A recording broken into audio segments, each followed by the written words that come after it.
Commissioner Killeen, Here. Commissioner Kinlock, Present. Commissioner Knizik has requested an excuse. Commissioner Marecki. Here. Commissioner Baker McCormick has requested an excuse. Commissioner Scott has requested an excuse. Commissioner Varga has requested an excuse. Vice Chair Pro Tem Baydoun, Here. Vice Chair Palomera, Here. Chair Bell, Here. you have a quorum present. All right, thank you.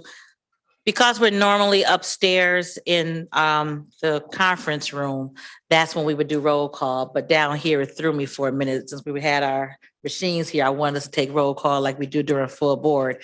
That's a full board only function. So thank you, Madam Clerk, for taking the roll. Next item, please. Approval of the minutes from the December 15, 2021 meeting. There- Moved. Been moved. There's support. Support. Moved and supported for the minutes from the December 15th meeting. Any corrections to the minutes? Hearing none. Can we vote on the machine, Pam, or do we have to do a roll call vote? Okay. Do a voice vote. All in favor of the minutes, say aye. Aye. Any opposed? Anyone wish to abstain? Motion carries. Thank you. Next item, please. Chair's remarks. This is a meeting that we wanted to do to update commissioners on where we are with two very important issues, the criminal justice complex, as well as the spend for the American Rescue Plan and where we are with that. So we're not voting on anything today. These are more discussions and updates on these two items. So we won't be too long, but I thought it warranted a great discussion because they are very important and we hadn't had an update as a body on these items in a while. So at this time, we'll go to the next item, Madam Clerk. Unfinished business, there is none listed. We are moving to new business. Item E1 is an update on the criminal Okay, I'm sorry, justice- Madam Clerk. If we can do number 2 first, please. Item number 2 is a discussion on American Rescue Plan Act appropriations. Okay, thank you. Mr. Khalil, if you want to take the podium, please. So because you and your team will be standing as opposed to sitting like we would normally do in the committee room, these reports may be quicker than usual because I don't know how long they want to stand. But thank you for you and your team coming today, and I will turn it over to you to discuss the American Rescue Plan. Thank you. Good morning, Madam Chair, and to the rest of the body. Khalil Rahal, Chief Administrative Officer of the county. Thank you for the opportunity to be able to come and talk to you all about where we're at with the American Rescue Plan. As you all know, the county received about $339 million in American Rescue Plan funds. We have done an extensive amount of outreach with stakeholders to figure out the best way to spend these dollars. We've obviously gotten national consultants. We've had over 100 meetings with stakeholders, many of which had multiple parties present. And we've looked at City Detroit survey information, and we've done a lot of work. We've been to the commission a couple of times now where we talked about 6 general categories in which we're thinking of spending the funds and the strategy of how we would leverage those dollars against any federal dollars that may be available, any state dollars that may be available, any local dollars that may be available to do transformational things in our local communities. We've opened up an online portal. We've gotten 272, I think, different projects. Obviously, that the number of projects accounts for over $2.5 billion in requests. Actually, there's a lot of prices missing in that, so it's probably well over $3 billion in total. So obviously, we can't fund everything, but we're doing the best that we can with our local communities to figure out what their priorities are and what the best way to do as much as we can, so we have the greatest impact to combat the negative impacts of COVID in every one of those categories. You're going to hear from a team today. I brought the entire economic development staff down here to talk to you all about where we're at with these things. But as a very high level, I think it's important that you know kind of what we're seeing. Much of this is like a puzzle. And a lot of these projects that are coming in, when they come in a certain form. They get better over time between our staffs and local municipalities, which is a good thing. People are working together very, very closely. But when you have things change, it can change the entire puzzle. And some things have changed. We've gotten a new mayor in Dearborn. Certain priorities have changed within local municipalities. Scopes have changed. And pricing has either gotten better or more accurate, and in some cases, more expensive. And so because some of those things change, it's taken us a little time to try to figure out what it is we can do with every one of these things. We know that the federal government passed a bill that sends infrastructure dollars to the states in a very competitive match grant program. We don't know the details of all what's in that bill just yet. We know the state and the legislature haven't exactly figured out what they're going to do with their American Rescue Plan dollars, which makes it hard for us because if we're trying to absorb as much of those dollars as we can. Remember, Wayne County has 1.8 million people in a state that has less than 10 million people. So if the state got 6.5 billion, we have a very good case to make that a significant amount of those funds should come back to Wayne County, and we don't want to miss that opportunity. But we're trying to balance that opportunity with waiting forever. And we know we just can't wait forever. Happy to say that we're getting closer and closer to start bringing many more projects before this honorable body to vote on so that we can start moving these things as quickly as possible. Some of these will be in the form of county-wide programs. You're going to hear a little bit about it today. Small business program, a workforce development program. You know about the ERAP and the rental assistance program, which we've been administering, but we thought it'd be a good idea to give you an update on where that's at. And then some of them are going to be in the form of projects. Projects within those 6 categories that we brought before you all so many months ago. So with that said, I won't belabor this any longer. I'm going to bring up Luz Meza, and she's going to start the presentation, and then you'll hear from some of the other staff members. And if folks have questions, we will do the best that we can to answer those questions. If we can't answer them today, we'll do the best that we can to follow up with you. Okay? Thanks. Good morning, and thank you all for the opportunity to bring to you all the hard work we've been doing over the last several months regarding all of the ARPA projects and some of what we're calling our flagship projects here at Wayne County. Next slide, please. To walk you through the agenda, like Khalil mentioned, we're going to go over the Wayne County flagship programs, which are programs intended to cover the county as a whole in key areas like small business technical assistance, the Wayne County Main Streets program, workforce development, as well as our ERAP program. I'm going to bring up members of my staff who are leading on those projects to share more information with you.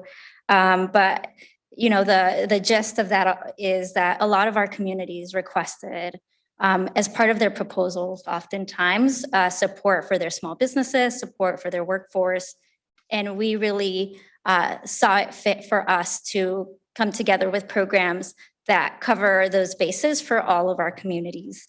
Then we have very community-specific programs, things like a specific park or a rec center or a project that is very unique to that community and economic development project, and that falls under our community-submitted programs. Next slide, please. As you know, we set some priorities very early on in the areas of health, economic recovery, infrastructure, public spaces, workforce development, and housing. This rubric has really guided our work as we engage in conversations with our communities, sharing with them the priorities that you all have set, the priorities that we have discussed with all of you in terms of how we're going to create transformational change with the funding that has been allocated to Wayne County. Next slide, please. I'm going to invite my manager of small business programs, Laura Sanchez, to share with you information about our intended small business technical assistance program and our intended Main Streets program. Good morning, commissioners. Happy to be here and explain a little bit about our Wayne County small business programs. Next slide, please.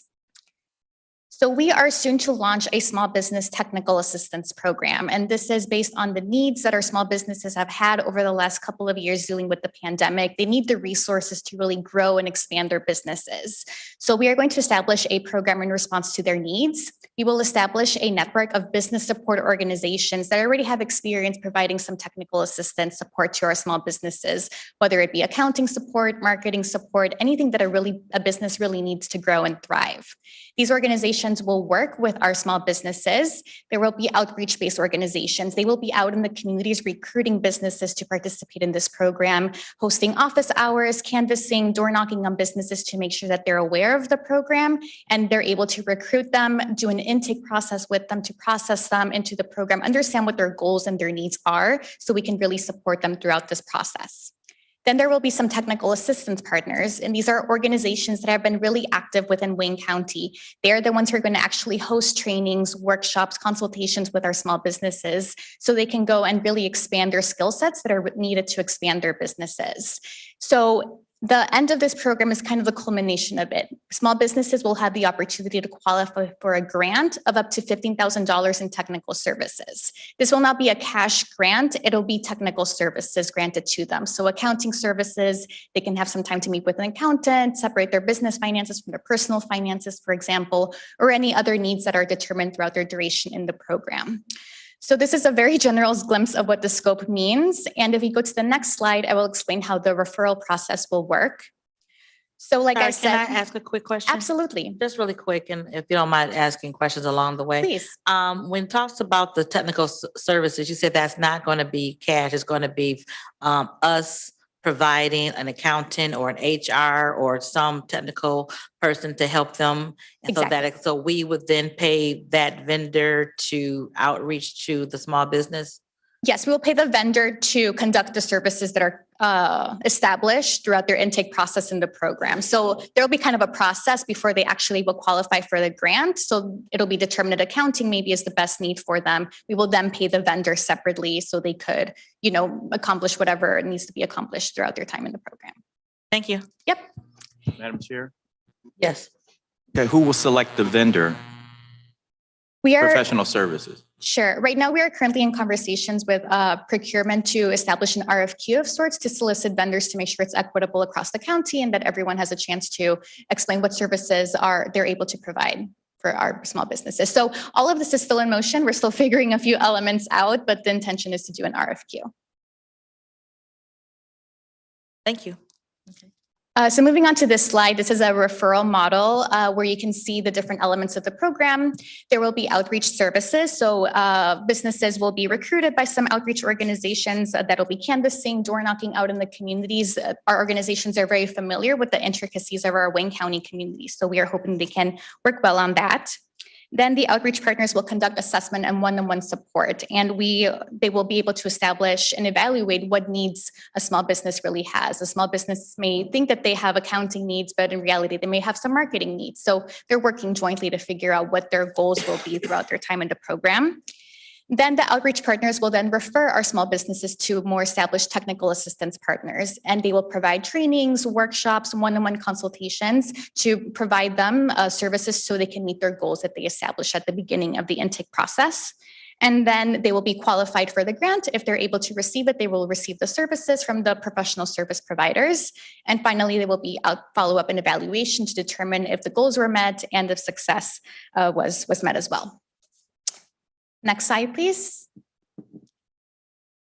This is the estimated project budget. So overall, we are requesting about $33 million in ARPA funds to execute this program over the next 4 years. So you can see the different costs associated with each part of the program. We have budgeted for project management tools around $60,000 over the 4 years. We are partnering with many diverse organizations, the partners, to carry out some elements of the program. We are still finalizing our list of partners. We're still in conversations with many of them, but they have overall committed to work throughout all of our Wayne County communities. That's about $4.5 million. Marketing and collateral, about $240,000, and then the professional services grant. So the money going to actually pay the accounting services or the marketing services. We are budgeting around 700 businesses a year with maybe a median amount paid out at $10,000 per business. Over 4 years, it's about $28 million amounting to the $33 million we're requesting for this program. So a few things are up in the air, but mostly this is the budget we're presenting now. Please, Chair. Commissioner Killeen? Yeah, thank you, Madam Chair. I like the looks of this. This kind of reminds me of when we had a one-stop business center in the county for small businesses, like we're reviving that. I think it's terrific. My question is, because your budget shows over 4 years, is this program going to be able to survive the end when the ending of the ARPA dollars comes? Is the real concern I have with the ARPA dollars that we don't get into stuff that 2 or 3, 4 years from now, we have to say, well, money's gone, so it's gone. So for the sustainability in the long term of this, what's the what's the plans going out after 4 years? Absolutely. And that's one of our concerns as well. We want to make sure that this is sustainable so we can meet all businesses' needs through after ARPA is done. So we are working on partnerships still, but one of our partnerships we're hoping to make is through maybe foundations, philanthropy, where they're able to leverage some of their own fundings to match us right now on this program, not matching funds per se, but provide additional funds to some organizations working with us. But hopefully they can also fund this program after the 4 years, after they see the success of it. It might be premature to talk more specifically about this partnership, but I think when we officially bring the program to the table, we'll have more information about what this partnership with this philanthropy will look like so they can hopefully sustain this program afterwards. Yeah, because we're not going to have general fund money or whatever Right. to sustain this. So will the ongoing funding beyond the 4 years be somewhat dependent on how successful this 4 years is and what it can produce? And so people that are foundations or wherever else we're looking for funding, other partners will say, yeah, this is worth the investment. Is that kind of the idea? I would say so, yes. We're hoping to leverage funds from as many different parties as possible. And I think the success of this program, we're trying to build the foundation for good success right now. And hopefully we'll have partners working with us along the way. So they are also invested in it from the get-go and not coming in 4 years down the line, kind of starting anew. So we're hoping to recruit folks throughout the program. Yeah, well, I'm really glad for the 4 years. This has been needed for a while, and I'm glad to see the focus. And I do hope we're able to develop a longer term set of funding too for our businesses. Thank you. Thank you, Madam Chair. Thank you, Commissioner Anderson, then Commissioner Basham. Thank you, Madam Chair. Commissioner Colleen had the same thing that I was going to ask about sustainability of these programs. And when we have one-time money, doesn't this represent about a third of what we're getting? So we're getting at about $339 million. So quick doing some math, I would say it's not quite 1/3. No, yeah.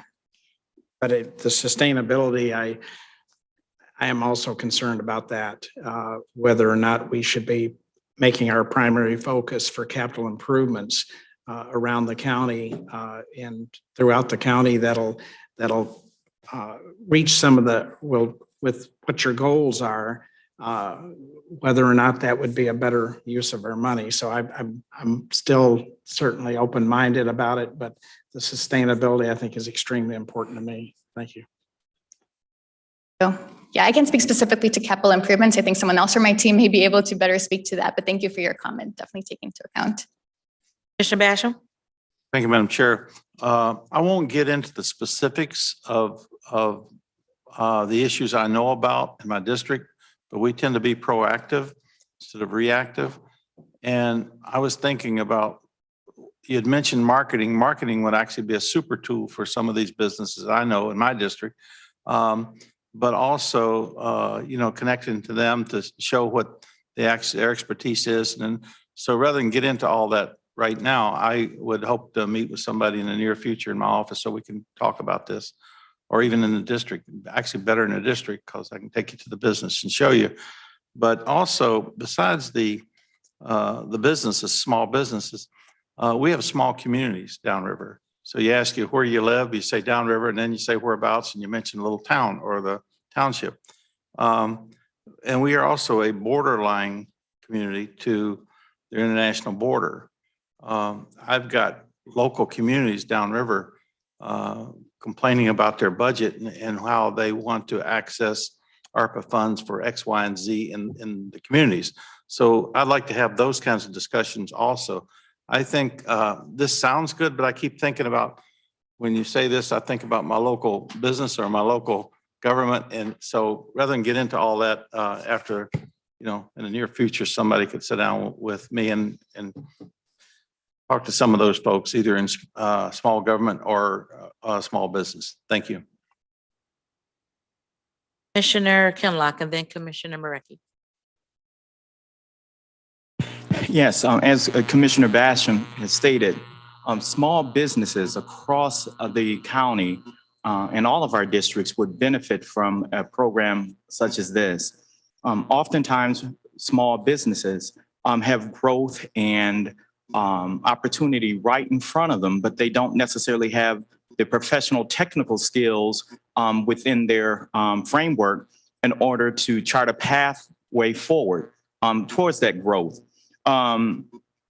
This here allows for us to support businesses, which is very important for that government should do, should help us create pathways and opportunities for businesses to grow. By helping these small businesses grow, we're helping the county to grow because we desperately continue to hear the need for more revenue from all sorts of places. And a business growing is absolutely one of the places that we should invest in and make sure that we're there to support them. So I think this is an excellent program.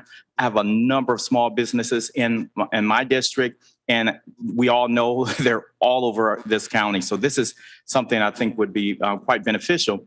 And you have these foundations that are already there trying to support entrepreneurs and whatnot. And if they see that this program is working, of course, there'll be opportunities for us to have some broader discussions to find ways to continue this type of program. So kudos to the team for bringing this forward. Thank you. Commissioner Marecki. Thank you, Madam Chair. And I completely agree with Commissioner Kinloch, especially after the last 2 years, these businesses being, shut down for so long. I'm sure there's a lot of issues still with that, with some of the stuff. My question is, though, I see what you're doing to identify the businesses, but are you going to have specific criteria with this, like we did with the small business loans when when the grants came out for the first set of funds after COVID? Yes, thank you for the question. Just because of the regulations around the American Rescue Plan, there are some specific federal regulations we have to follow. Some businesses will have to follow in federally qualified census tracts, for example. And then we're establishing some more internal guidelines as well. How many employees is a small business going to have? You have to make these internal decisions. In the past, we have categorized as a small business with less than 50 employees. So we'll probably follow the same guidelines we did in the past, just to keep it consistent across the board. But yes, ultimately there will be some eligibility guidelines, more so about businesses within a federally qualified census tract, to name one, for example. Okay, will they have to prove that they have been sustaining themselves the last couple of years? So that's another requirement. We're probably going to have ask them to prove that they were affected by COVID for some way. We can prove it in different ways. For example, loss of revenue, increased costs, or even just an affidavit signing that they had to shut down due to the governor's shutdown order. So there'll be some sort of guidelines that we put forth for that, but not necessarily that they have sustained themselves for the last couple of years. It's more so proving that they had loss of revenue or whatnot. Okay. Yeah. Thank you. Thank you, Madam Chair. Thank you. Continue. Thank you. So this covers the information we had about our small business program. And we are moving now to talk about our Main Street program, which is also going to be ARPA funded to a certain extent. Next slide, please. So our Main Street program is going to identify investment in key retail nodes across the county. We really want to build attractive public spaces, improve the quality of life for residents and those supported by local small businesses. So in tangent, a continuation of our small business program, but working really to develop attractive public spaces across the county. So we have received many projects from different communities across the county, and we have identified a few number of projects we want to include within this Main Street program. So next slide, please. And this gives you a panorama of the funding that we will use to execute this program. So we are going to be applying to the MEDC's Revitalization and Placemaking Program. This has very similar goals to what we're trying to create across the county. Wants to build attractive spaces, really use placemaking, beautification, and infrastructure efforts to better some of our Main Street and downtown communities. We are currently applying for this grant. The application deadline is in June, but we are going to be requesting $20 million through this grant. Wayne County is also proposing funding $50 million of its own ARPA funds for our Main Street program. And the communities themselves that have submitted projects, which I will show you on the next slide, which projects we are considering for this program, they have right now said that they would contribute $16 million for this program. So overall, it would be a $51 million investment in our Wayne County communities for placemaking efforts, streetscaping to make safer streets, for pedestrians walking, improve traffic safety, improve our sidewalks, improve more of the infrastructure to really beautify our main street areas across the county. So if we go to the next slide, you'll see where we propose to invest these $51 million. You may not be able to see it on the screen. It's a little small, but we're happy to provide a copy later on. We might have it in front of you. But these are the projects that we receive from our communities when we requested them to submit projects for ARPA funding. And we have identified that these projects have the features that will fall into a Main Street program that have elements of placemaking, of streetscaping, really revitalizing some downtown areas to promote retail corridors, to promote spending at small businesses, et cetera. So you can see that we have projects all over the county. And we, like I said before, we are hoping to invest around $51 million in projects within these communities, pending, of course, receiving a MEDC grant and the community contributions that have been selected. But overall, Wayne County will be committing around $15 million to fund these different projects.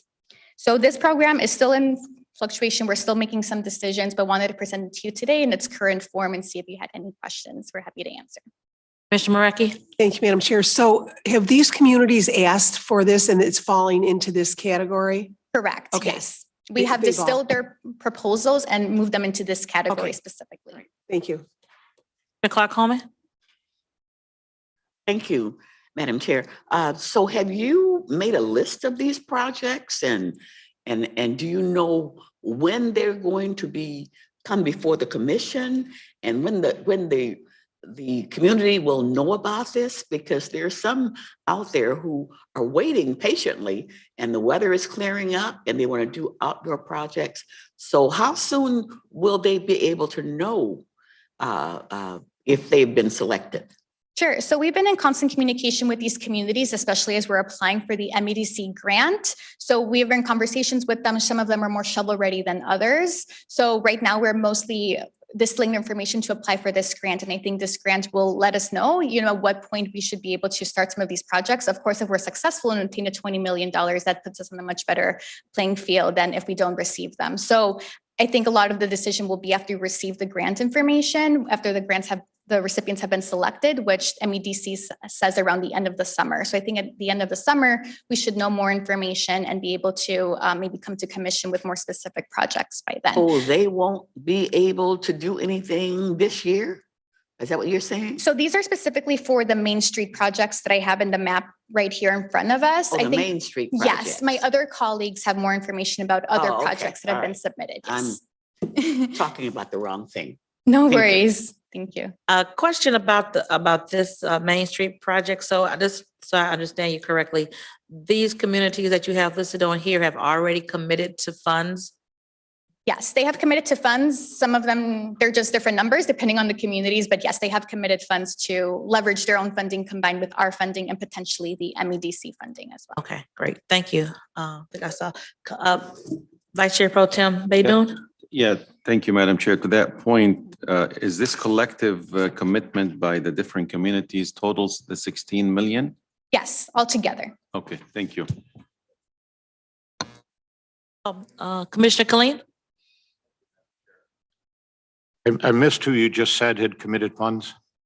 Oh, yes, that the communities altogether have committed $16 million overall altogether. So adding up the Communities. different funds, Now, correct? is that the municipal communities? Yes. So is this available for Detroit to contribute funds for projects in Detroit? I think we're making it an option. Yes, I can't speak specifically at the top of my head as to what funds they've But are committed. they eligible? Yes, yes. Okay, and do we have the grant from MEDC in hand? Are we applying for that? Where is that at? We're applying for it. The application portal just opened a couple of weeks ago and it'll close in June, but we're on good track with all the information so far. We're just working on tweaking the application, but we're in a really good place. And is that a competitive grant? Are there a number of people chasing limited dollars to get these grants? I would say it is competitive, yes. There's different components of the grant. What we're applying for is a sub-grant portion of it. So we are essentially going to be releasing funds, the funds that we receive to the different municipalities that we're applying on behalf of. Good luck on that. I hope we get it. And I'm going to anticipate, I'm going to give you a question, but you're coming to it later on when you talk about training and employment programs. The governor just announced yesterday or today a $10 million grant from LEO, the Labor and Economic Opportunity up at the state of Michigan, for apprenticeships and worker training. Are we, and I know you're getting to it, but I wonder if we're going to be piggybacking off of that and amplifying those dollars that may be coming to Wayne County with some of our own dollars. But I'll wait till you get to that. But there's a little preview of my next question. Thank you, Madam Chair. Go ahead. Thank you. Actually, this is the end of my section. So we covered small business and Main Street projects. I will turn it over to my colleague Kamal. I think he's going to cover workforce. Thank you. Yeah, thank you for the question on workforce. I think on all of these programs, we're certainly looking at the grant opportunities that come up to continue to leverage our funds with available funds. I think a lot of these programs are asking for matching grants and we're ready to make that match. So I will hand it over to Kamal, who will go over our workforce development programs with you all. Good morning, Madam Chair, respected commissioners. My name is Kamal Swafi, Business Development Manager for the county. And I'll be covering our workforce development strategy and programs. So we're absolutely excited for our workforce development programs. You know, one thing we say whenever we're using American Rescue Plan dollars is that we want transformational projects. Well, these programs are absolutely transformational.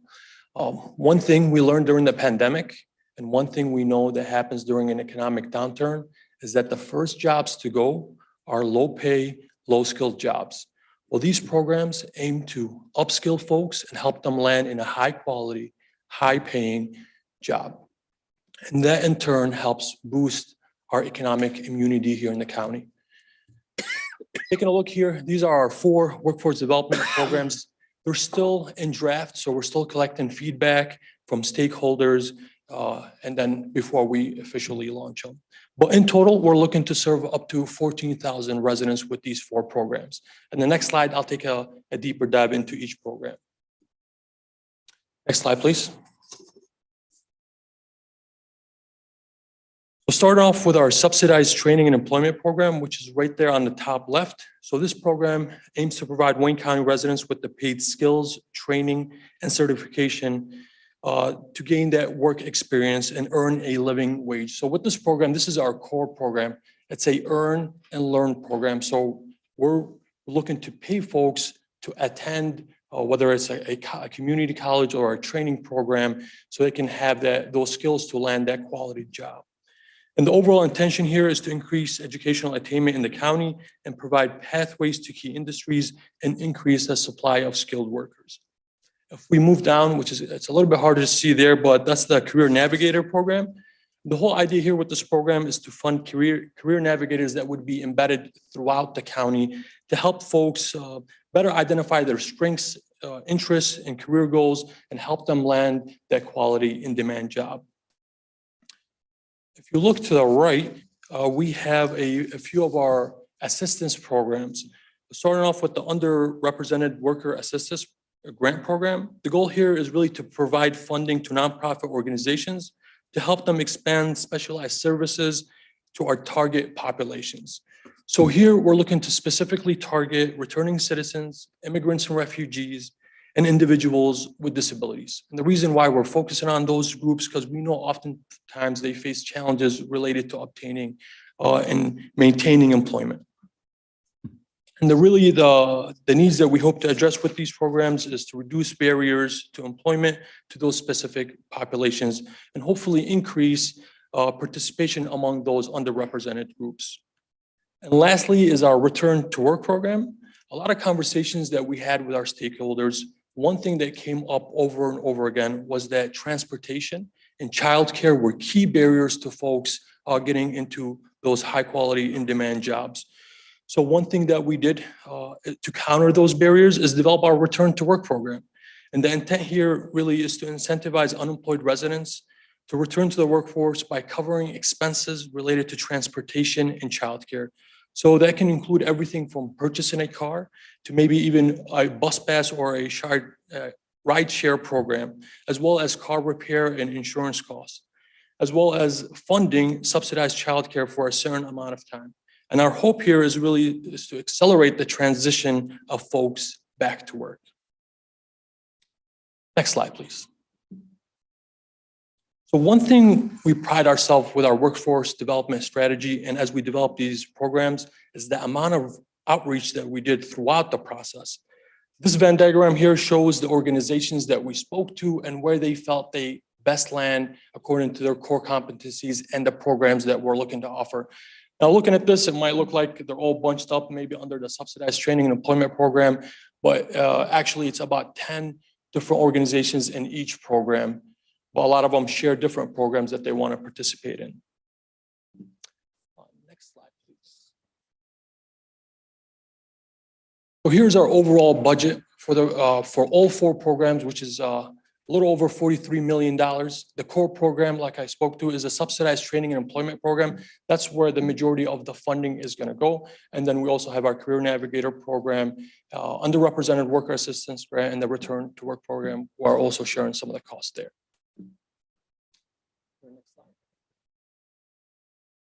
So that's it for the workforce development. I have a question. Yes, ma'am.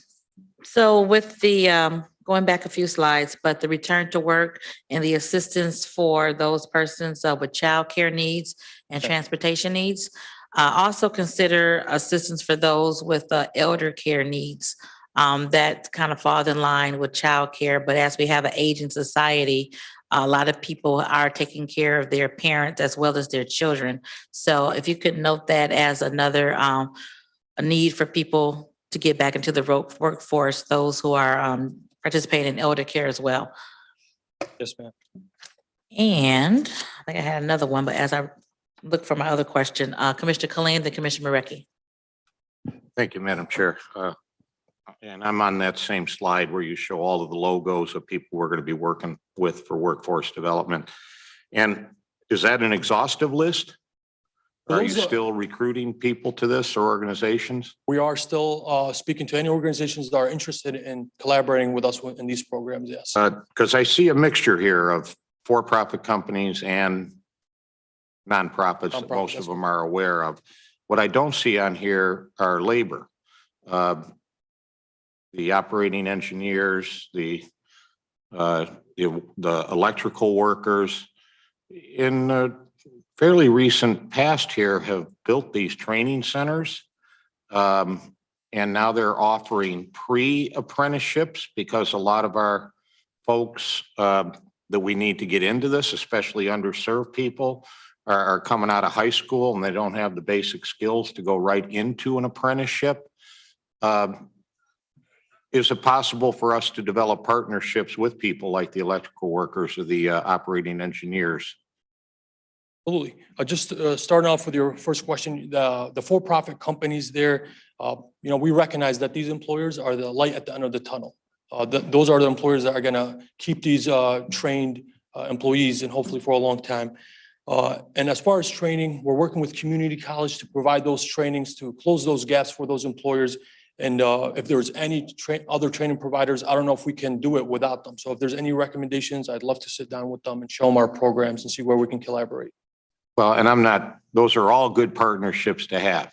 But what I didn't see here, and I'm going to say it again, the gateway to lifelong middle class, maybe even upper middle class, one of the gateways to get through there is apprenticeships into people like the electrical workers. And as we're talking about underserved people, so I'm encouraging that we also explore that. I know there's many ways to skin that cat, but I would like to see that that's one of the places, because for some of these other training programs, they get the training and then they have to go apply for apprenticeship, right? And so I'd like to get them in the pipeline early. So that's my comment. Thank you, Madam Chair. Thank you, Commissioner. Thank you, Commissioner Marecki. Madam Chair, specifically, I'm just going to talk about the training and employment program. Who is exactly coordinating this for all these people? I mean, it sounds like you need to have counselors. All the community colleges, are they all set up to take all these people? And who's going to do all this with? That's a great question, Commissioner. So what we're looking to do is have a program administrator. And that's where the intake would be going through. So that could be an organization like SEMCA, for example, that can handle the intake and then distribute it to the different program partners, like the community colleges, or maybe even STEP or CEO or Access that would work under the program administrators. Okay, so someone will be taking them in and then fitting in the person into one of these 4 programs and working with them it sounds really overwhelming. Well, one thing we do know is that Wayne County is not a workforce development agency, and there are experts out there that do this day to day. They have the experience. They even have some of these programs, and where we're looking to expand their capacity. Okay, I appreciate that we're not doing it ourselves. Right. Yes, ma'am. The earn to learn, will those dollars come out of our ARPA dollars? Is that how we're paying the people to go to the trade school? Well, we're working with different foundations and even employers to kind of leverage their funding along with our ARPA dollars. So some of it would come out of our ARPA dollars, yes, to pay folks to go to school and earn that certification or degree. I think that's so important because a lot of times with your typical unemployment, you get unemployment, but you can't do anything else. And the minute you do something else, you cut off unemployment. So it's they keep you in a little trick back there. So if we can pay people to learn, to go to school, to get a trade, I think that puts them in a great position to be a great employer and to participate in our economy. So that's going to be very important, the Earn to Learn program. Absolutely, ma'am. And we want them to, if they have a low paying job, we want them to be able to leave that job to go to school and still earn a living wage and earn that certification and land in that high quality, high paying job. Absolutely. Okay, thank you. Vice Chair Pro Tem Baydoun, did you have a question? I'm sorry. Commissioner Clark-Holman. Hello. Thank you, Madam Chair. So I just want to follow up on a couple of things here. So if a person is in a low paying job and they want to move out of that low paying job, they don't really have skills yet, they can then get into one of these programs. Will they pay them enough money to be able to live during that time that they are training for these programs? That's a great question, Commissioner. And that's our aim, is to move them out of those low paying, low skilled jobs and really upskill them and offer them the opportunity to earn a high paying job. And, will they be able to afford? We're looking to pay anywhere around $23 an hour. So if somebody works at McDonald's making maybe $15 an hour, they can actually make more money going and earning a certification and really upskilling and landing in that high quality job. So would that also include like healthcare training for if you want to become a nurse or something of that sort? Would that also include that?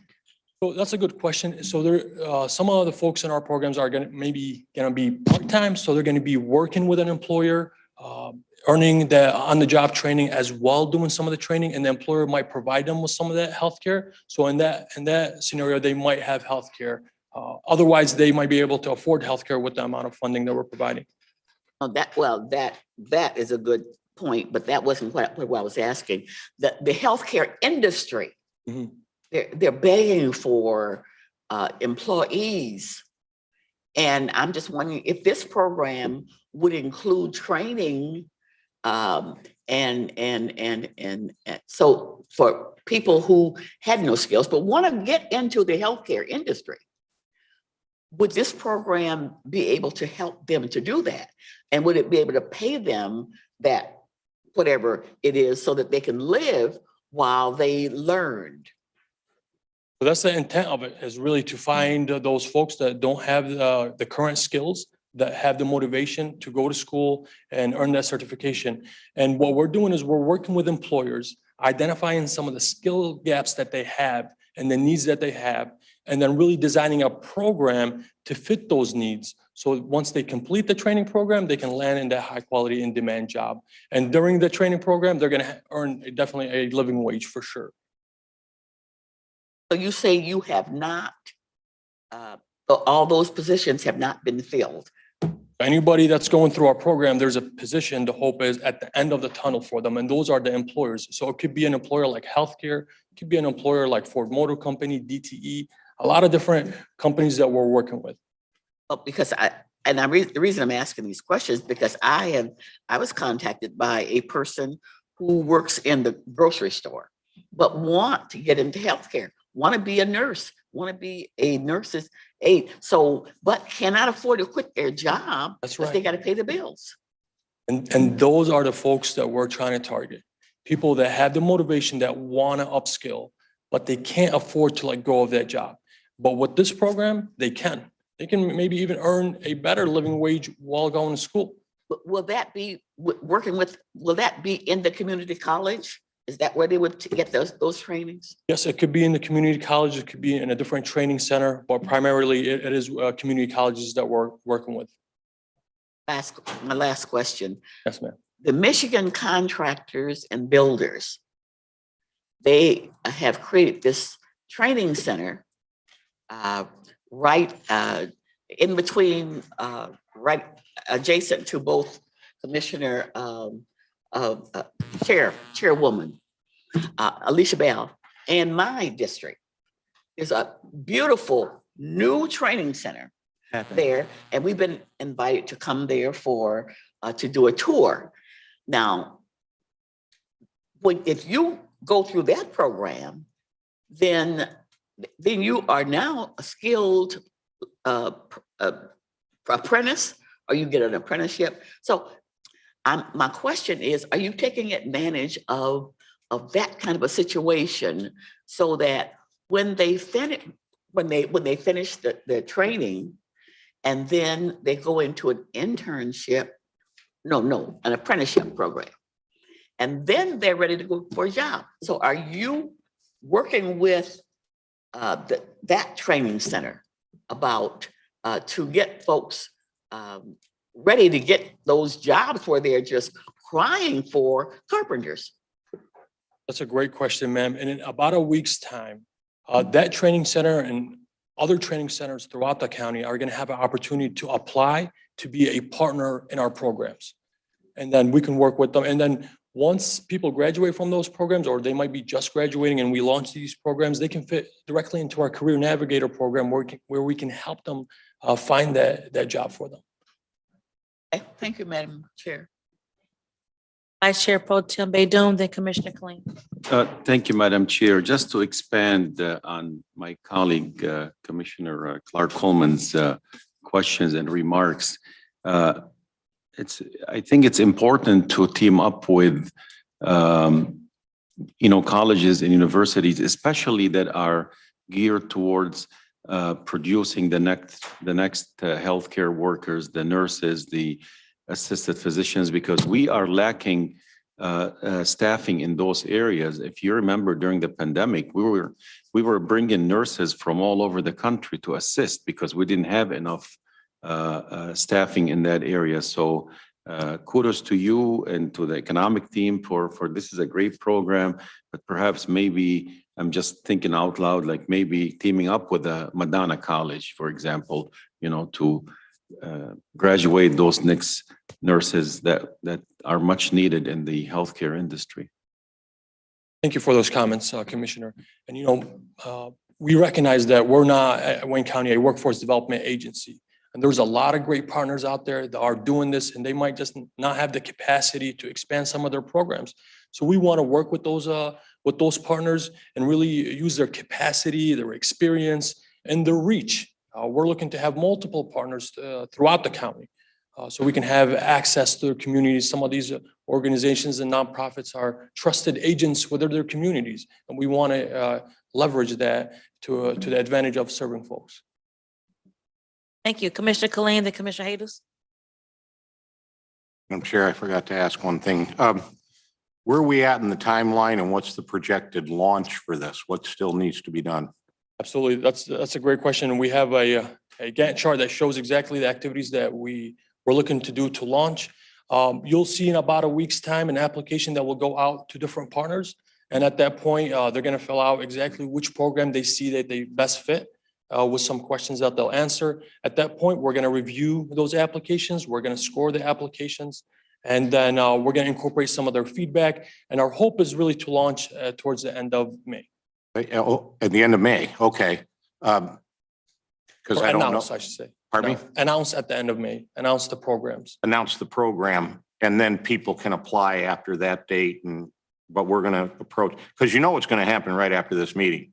15 commissioners are going to call all these people they know and go, hey, That's right. get in on this thing, right? And so just so that we know a timeline, so that we can also work in concert with your program.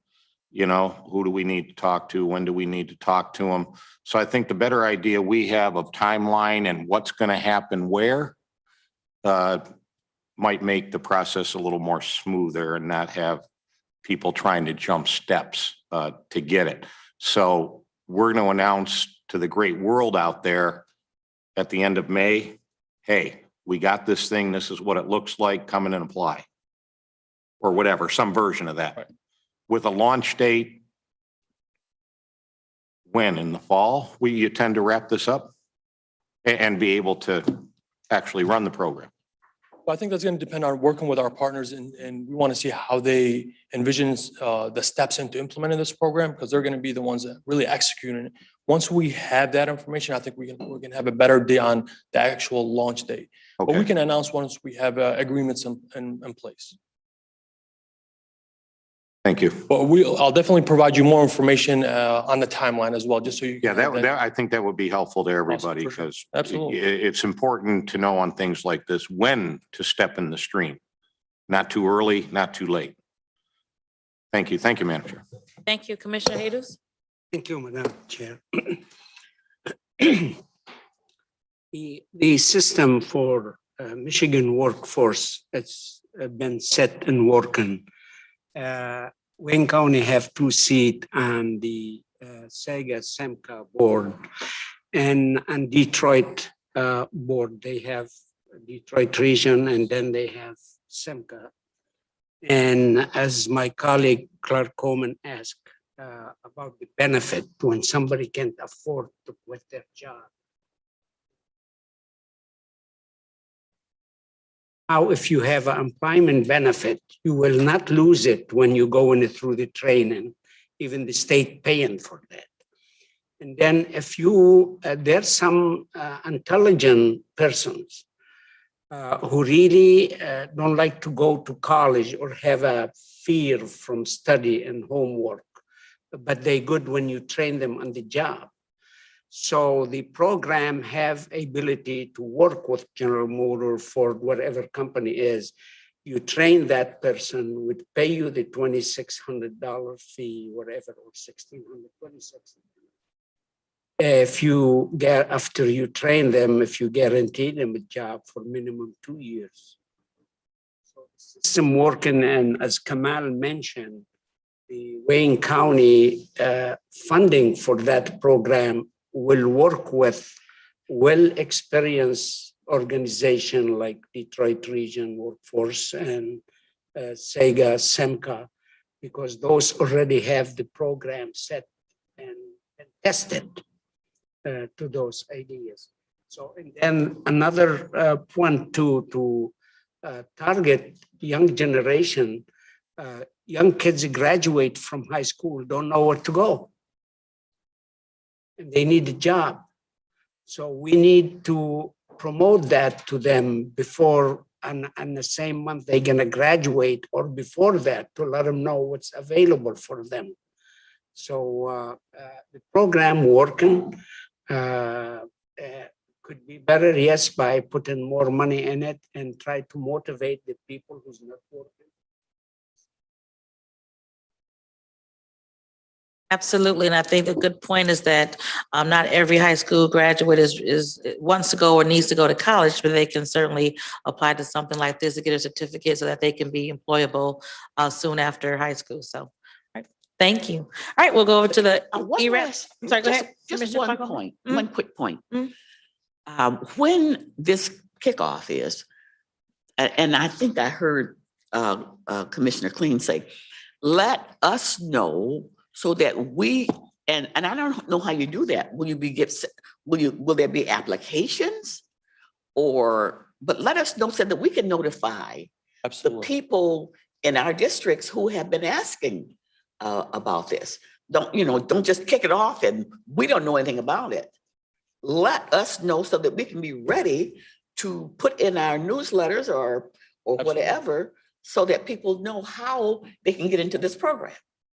Absolutely, and I will mention that Madam Chair Bell is on our committee as well since the get-go. And you'll take care of that, right? Yes, ma'am, and we'll make sure every commissioner is involved in the steps and they're aware of every step that's coming forward. That's fine. Well, Especially when the kickoff happens, so that we're all on the same page, making sure that we're getting that information out. That's going to be vitally important to the success of this, is that we're all working together to get the word out. So absolutely, we'll let all the commissioners know so we can put it out there at the same time. But okay. Other questions? Okay. Thank you. Thank you all, and thank you for your continued trust as we stand up this program. We had a number of grant programs over the course of the pandemic. You all have been very gracious to trust this team to continue to put programs together. And we're working really hard to get this running. We really want to make sure that we have a good system for bringing folks in, for making sure we're following up, to make sure that they're not getting lost sometimes. And I'm sure you all have experienced, you make a referral of an individual in need somewhere, and somewhere along the way, we lose track of them. And we really are our intention in all of our programs this time around is making sure that we have a way of following all of those folks. And so to that end, we'll continue to work. I don't think we have a set date for launch, as we want to work with all of these partners coming on to review the systems they have in place, and make sure that we have everything we need to run a successful program. But another of the programs that you have trusted us with is the Emergency Rental Assistance Program. It has been a very heavy lift for our team, but it has been amazing to be able to support families across the county with this program. And as I'm sure you all are curious to how's it going, I'm going to have Colton Dale, who I think everyone knows at this point, come and talk about where we are with ERAP.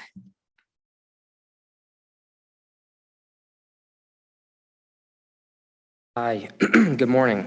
Actually, I'm not sure if it's morning anymore. Afternoon. Good afternoon. Yeah, I am Colton Dale, one of the business development managers within the Economic Development Department.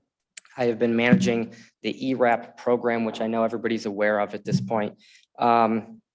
We launched the program back in September of 2021. We know that there's back then a great need for rental assistance across the county. There still is today. So since launching in September, you can see some numbers up on your screen there. I actually looked again just before we came over here. We're closer to 5,200 applications right now, sitting in our portal, with 430 new applications that came in just in the past week. Of those applications, you can see a breakdown. About 1,700 were deemed not eligible, a duplicate application, or were withdrawn for some reason. About 650 or so have been processed by the state or the city program, or they are awaiting a duplication check before we can move forward with them. 1,000 or so applications are somewhere in the review process with us, or we are awaiting information from the applicant. And over 1,500 have either been awarded or are in the award process, meaning they will be getting their money very soon. Next slide, please. So this slide just takes a look at application intake since we launched the program in late September of last year.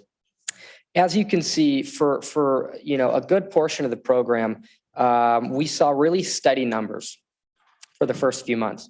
However, those numbers were not where we wanted them to be. So right when you see that steady yet significant uptick in application intake, right around like late January, early February, I believe that is due heavily to the partnerships that we put in place for communications. We had two main partnerships for communications. One was with an agency called Moonsail North. They helped us out with advertising online, some social media stuff. They did a great job with that. The other partnership was with a company called The Work Department. They got money from Balmer Group, and they did a phenomenal job with outreach to nonprofit organizations and getting some partnerships set up, getting some in-person application centers set up and those sorts of things. So that's when you start to see that significant uptick in applications right there in like I said, like early February. Until today, you know, we're still seeing actually the strongest application numbers just this past week. Next slide.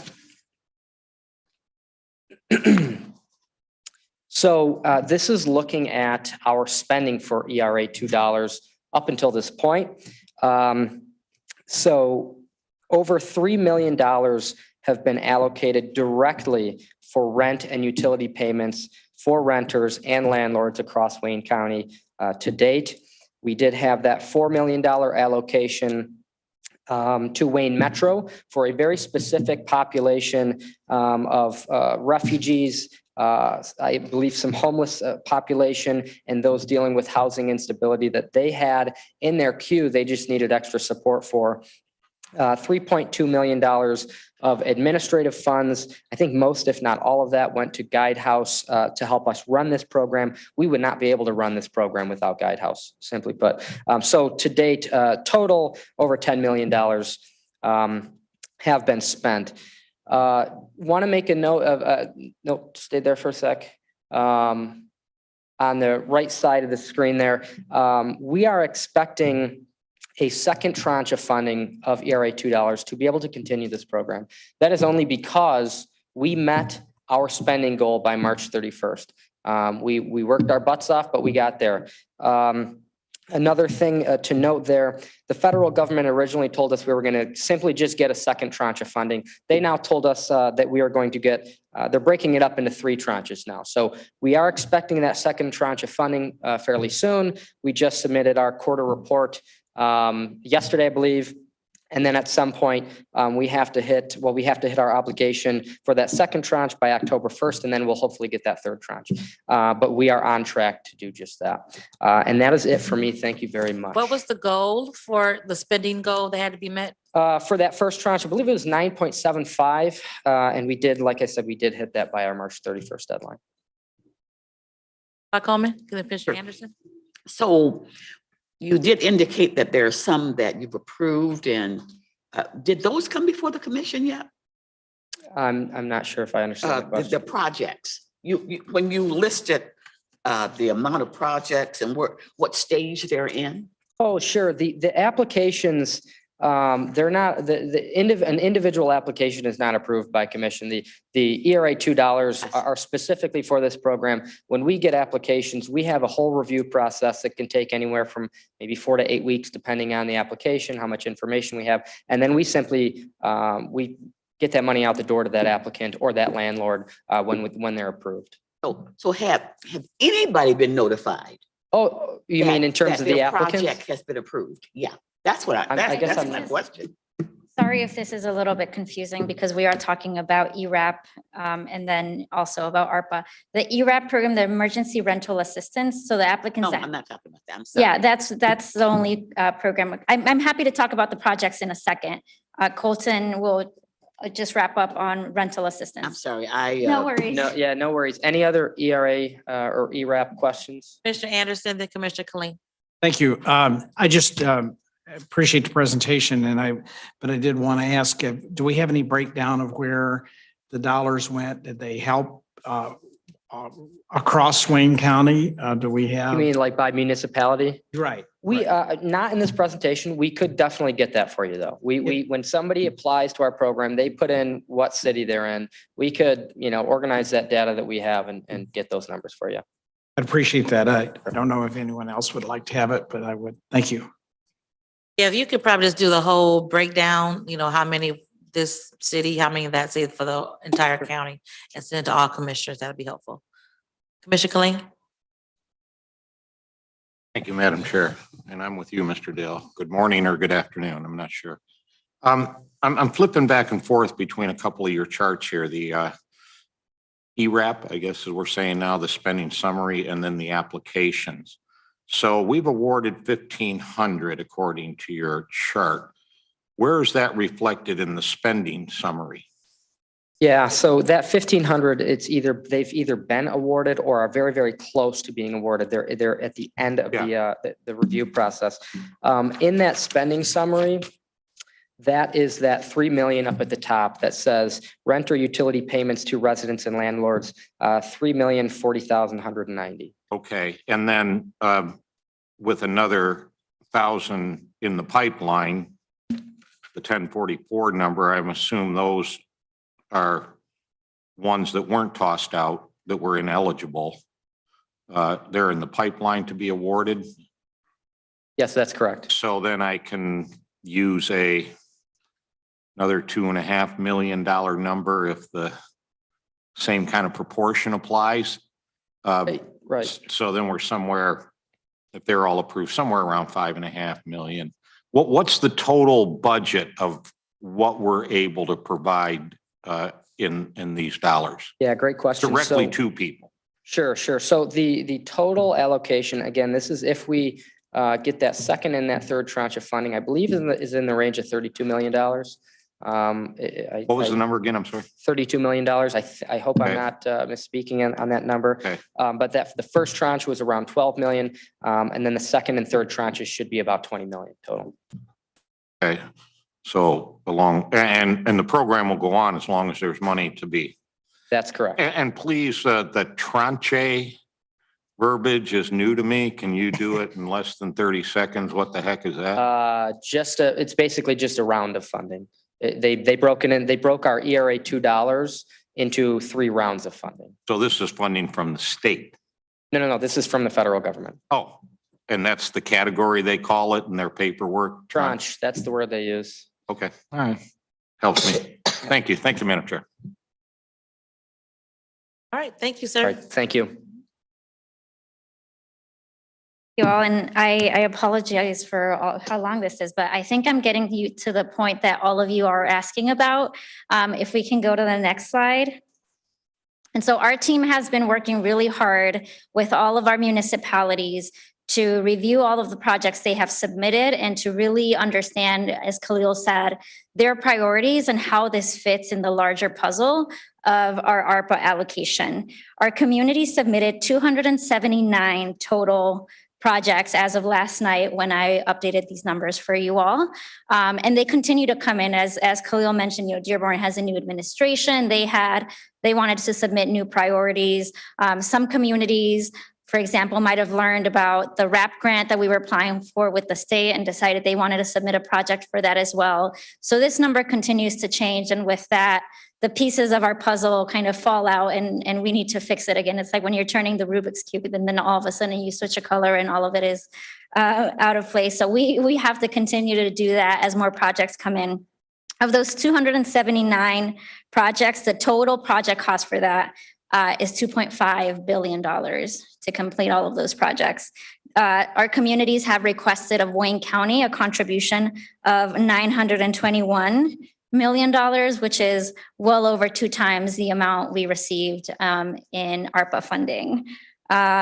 They have suggested that they could contribute to these projects approximately $439 million from their own allocations. And they have also indicated that they were working with other partners in the private and philanthropic community who can contribute $683 million to these projects. And that would fund the entirety of those projects for the most part. In some cases, we will tell you we have projects that don't have complete assessments of how much those cost. And so like Khalil said, the total cost is probably not fully reflective because some folks indicated kind of sort of a ballpark of what they thought it would cost, and we're not sure if that will be the final cost of that. If you go to the next slide, I have broken this up for you in a summary of essentially, the work that we've done with these projects and how we've been able to sort this out with our communities. You'll see you have a project stage, a number of projects, the total cost, and how much they're requesting of the county. That first top row is a final review. There are 8 projects there. These are projects where we think that all of the elements that we need to move this forward are there. There's a scope, there's support from the community. They have the funding. They've perhaps passed a resolution with their city council, or really just identified to us that this project, if funded, would be ready. There are 8 projects there. The total cost for those is $323.5 million. And they're asking us for about 30.4. We are going through the final review process on those. We're looking to see if those communities have additional projects that they want funded and how those $30 million fit into the overall kind of vision of our spending. So I think, we've done a lot of legwork. We've brought those projects to a really good place in partnership with those municipalities. But we really need to think through, I think, the next piece of what this means before we bring it to you all. You're going to see in scope development, that green section. Those are 43 projects. Those are projects that those communities indicated were a priority for them. And upon our evaluation, we found matched essentially the guidelines, those 6 pillars that we have established of our priorities for funding. 43 projects with a total estimated cost of $503 million. They are asking Wayne County for a contribution of $156 million on those projects. Now, these are all great projects. Some of them we still need more details on, right? You all, I'm sure when we bring those forward, want to make sure that we have a full scope, that we understand the cost, that the community supports it, that those their legislative branch is ready to put the money forward for those projects. So our business development managers are meeting regularly with those communities to continue to develop those projects and hopefully have them at a stage where they will be in that purple column soon. Next, we have potential for round 2. These are projects that perhaps meet a lot of those criteria that we have set out, but are not necessarily the priority project for those communities. If we get to a point where we still have a lot of dollars to spend, we're able to start going down and looking at that next bucket of projects. Then we have what we're calling the infrastructure projects bucket. As you all know, and Khalil mentioned, we know there are infrastructure dollars coming to our communities. We want to make sure that we're able to fund these projects through those restricted funds before we're putting our ARPA dollars forward on those. So there are about 90 projects there, a total estimated cost of $842 million, of which the county is being asked for $415. The last one is projects on hold. These are projects that we didn't feel like necessarily met those criteria that we set out.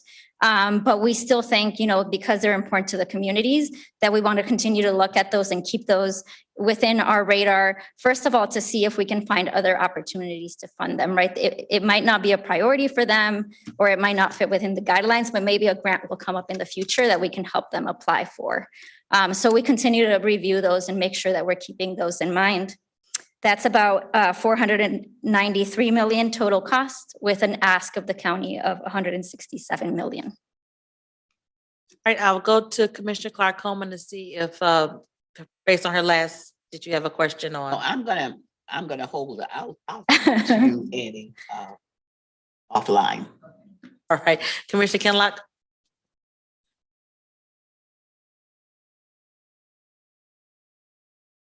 In a presentation, it was mentioned, like the Main Street projects, that there was still room for some additional submittals. What I would like to ask, based on the submission status from the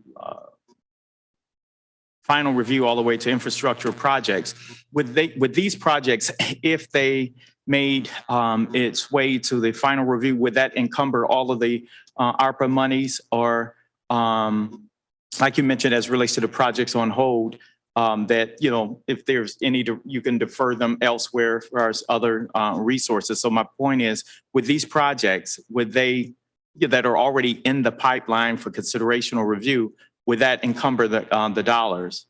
And would it impact a community's ability to submit at this present time?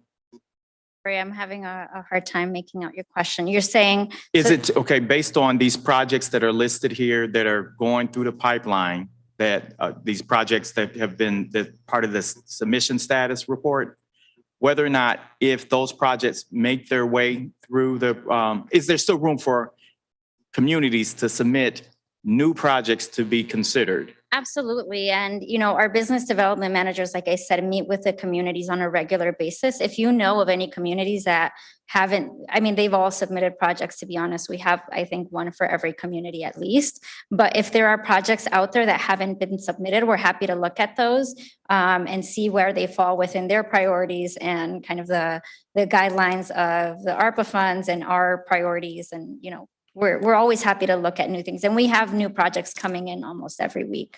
So if nonprofits or organizations, workforce development, or any of these organizations that would fit within these buckets, they can't just submit a plan for consideration. You want to make sure that those communities where they fall within are actually endorsing, are actually willing to help fund some portion of those proposals? Yeah, we are mostly deferring to the municipalities. As I know, they all reach out to you all with their priorities. Yeah. We're happy, and we have received some projects from nonprofits, for example, Friends of the Rouge. I know SEMCA has submitted some requests as well. And we are looking at those. They are kind of in some review buckets, but we are prioritizing our engagement with our municipalities on the projects they have submitted. Thank you. Thank you. Commissioner Marecki? Thank you, Madam Chair. So Luce, I'm taking it the first bunch that we get to look at are the final review, the 8. Is that right? Yeah. It kind of moves up? Yeah, we were trying to pull up a couple more projects before. I'm sure when we bring them to you all, you are going to want to see more than 8 communities represented. And we certainly want to make sure that we're moving more projects forward. But yes, right now, the ones that we think that we could provide you a full project detail for are the 8. Okay. So they're set to go, but you're trying to bring in more to present to us. And so there's no way that we can tell like where our projects fall in these 5 categories? I'm happy to answer any questions regarding specific projects if you'd like to talk about it separately. Offline? Okay, thank you. I would submit that you don't necessarily have to wait till you have 20. You know, if you want to do them in buckets of 5 or 10, that would be fine, because we allow our staff enough time to review them, and we don't want 20 contracts coming to us at one time. So, you know, you can kind of bring them as they're completed. Absolutely. Appreciate the feedback. Thank you, Madam Chair. And speaking for this commissioner, I know we have limited dollars, and I am not expecting 43 projects across 43 communities when you come.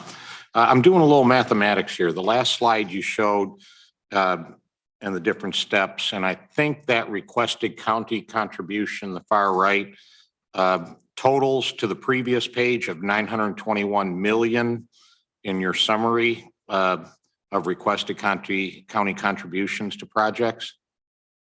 Those numbers, just doing a little mental math, they seem to be the same number. Last night I did update the main slide with all of the projects and the numbers. I didn't go through and tabulate all of the final numbers, so it might be a little off. The requested county contribution, if you total them all up, is what is on the previous page of requested county contribution. It should be, yes. Yeah, it may not be. Yeah, a million about here, a million. ballpark it is. So since we're talking about ARPA, and there is over 900 million apparently in requests for county funding, which to me represents about 3 times the amount of ARPA funds we're going to get. And out of that 330 million, we're talking about health and we're talking about others. So please help me reconcile how that's going to get done.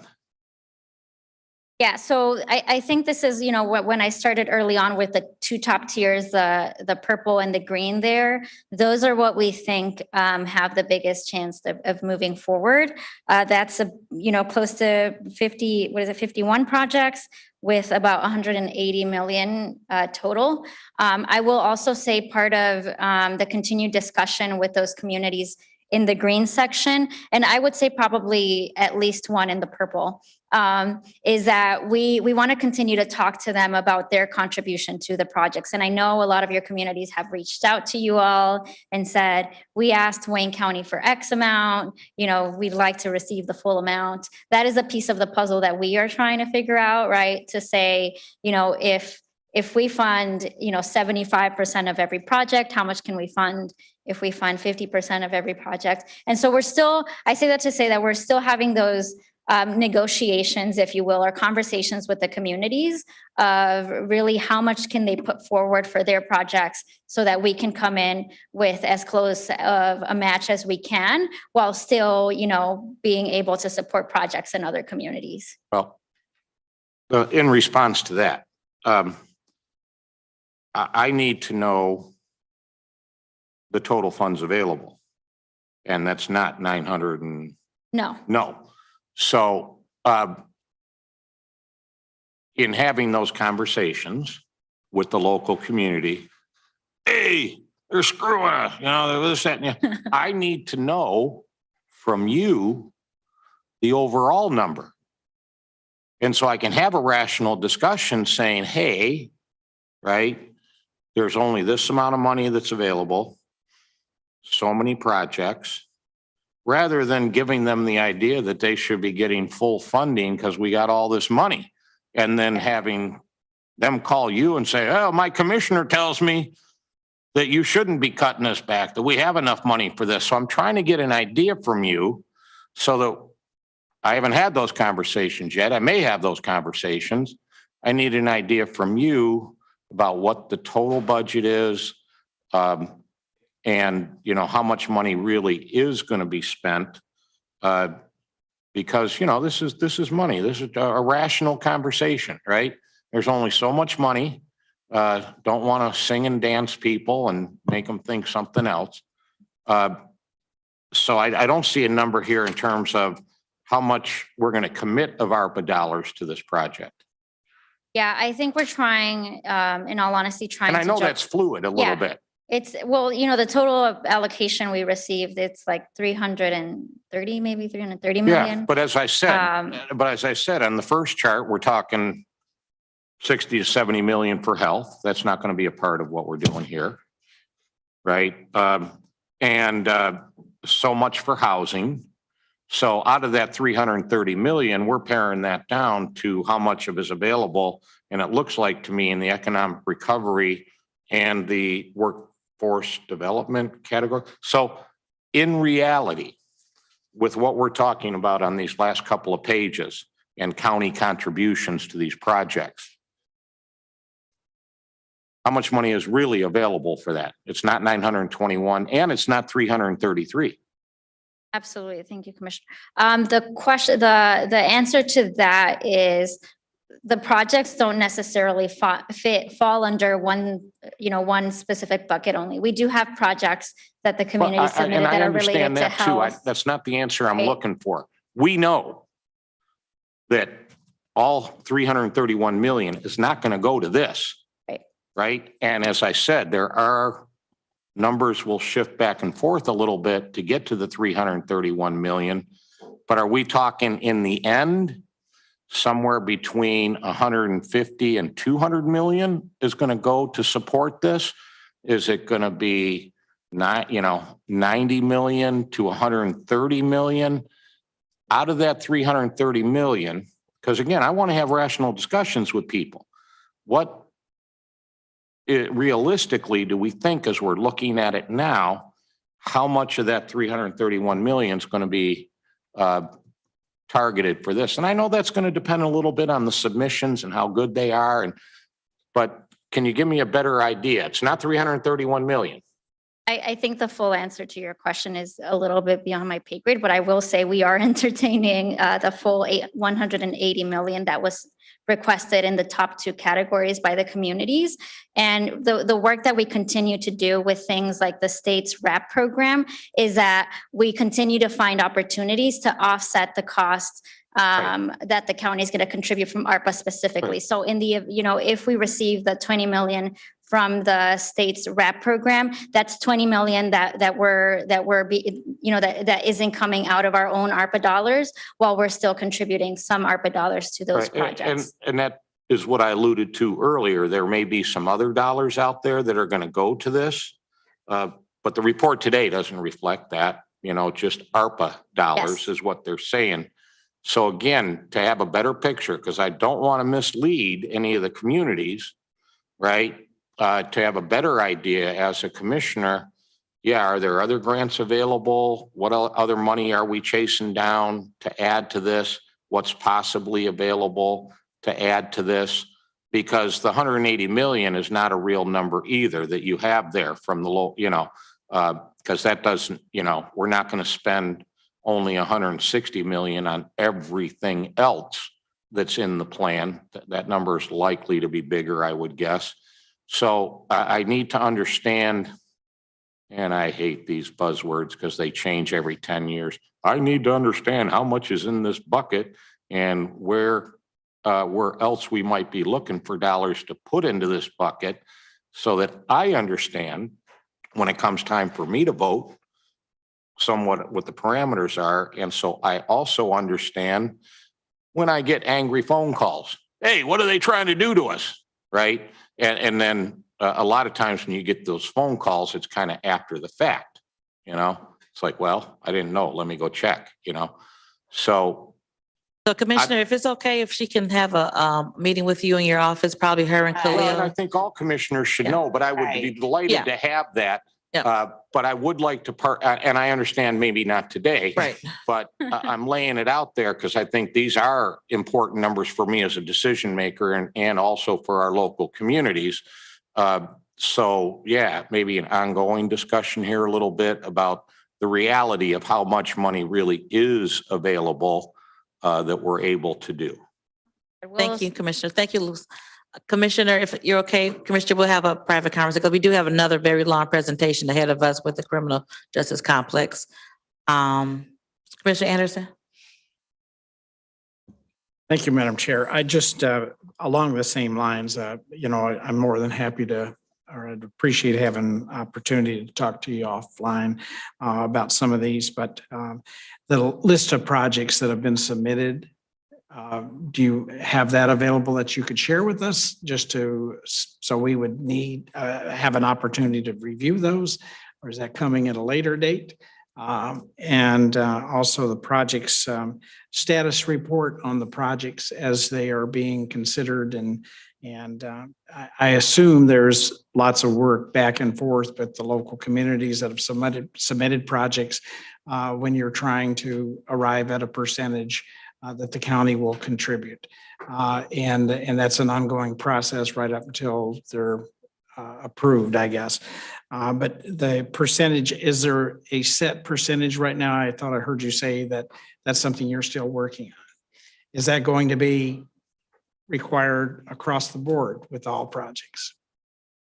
I would say it is dependent on the projects that we have some smaller communities that didn't really receive a very large ARPA allocation themselves. And we do take that into consideration. So it's project specific depending on the ask. Right? A project that's asking maybe $50,000 isn't the same as a project that's asking 10 million. So it really depends. But are you asking for the full list of the 270 projects? Yes, I mean, if you could, if you have that information We available. can provide that. Yeah, and but as far as the percentage, so you're saying that's a floating number. It doesn't apply. There's not a set percentage. There is not. Okay. So I can talk to you about the other questions I have if you stop by. Thank you. Thank you, Commissioner. Commissioner Marecki? You good? Okay. Thank you. A lot of information. lot more questions. So I'm sure you'll be getting calls from commissioners just to take a deeper dive into whatever specific concerns they have.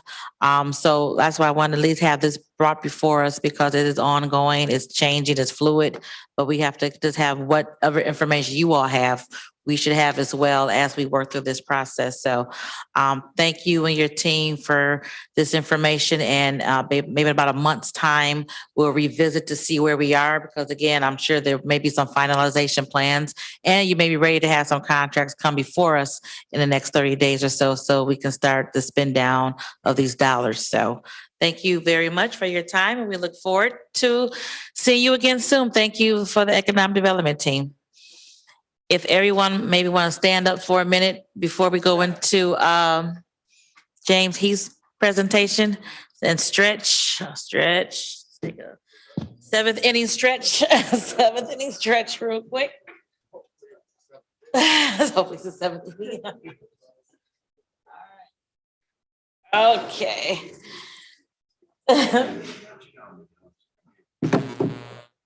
Right. Hi, Mr. Heath. Give us a second just to stretch for a sec.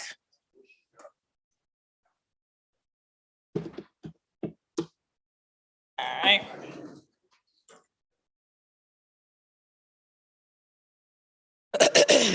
Okay. Are we good? We stretched? We're good? All right.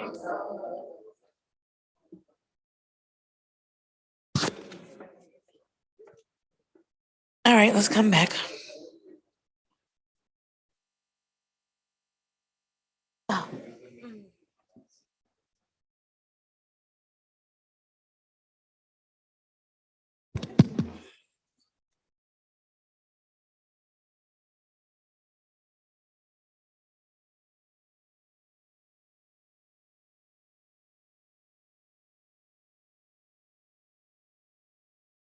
Where you been? I ain't seen you in a long time. Where you been? Working hard. We gotta try to get on the schedule.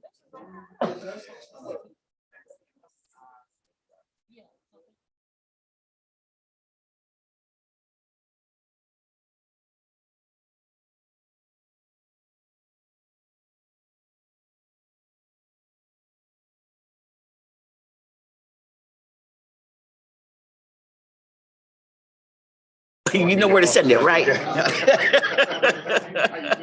Good, how you? And they'll take the temperature after they get feedback. Look, I'm available every Thursday, or every Wednesday, or whatever it's gonna be. So that's the will of the body. That's the will of the body. So. All right. All right. So I have to leave at about 1.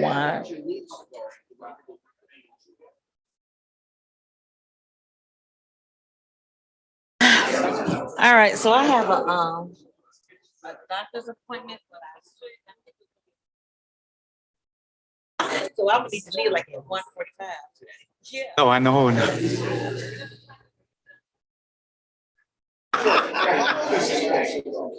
They got at least 30 minutes. Sure.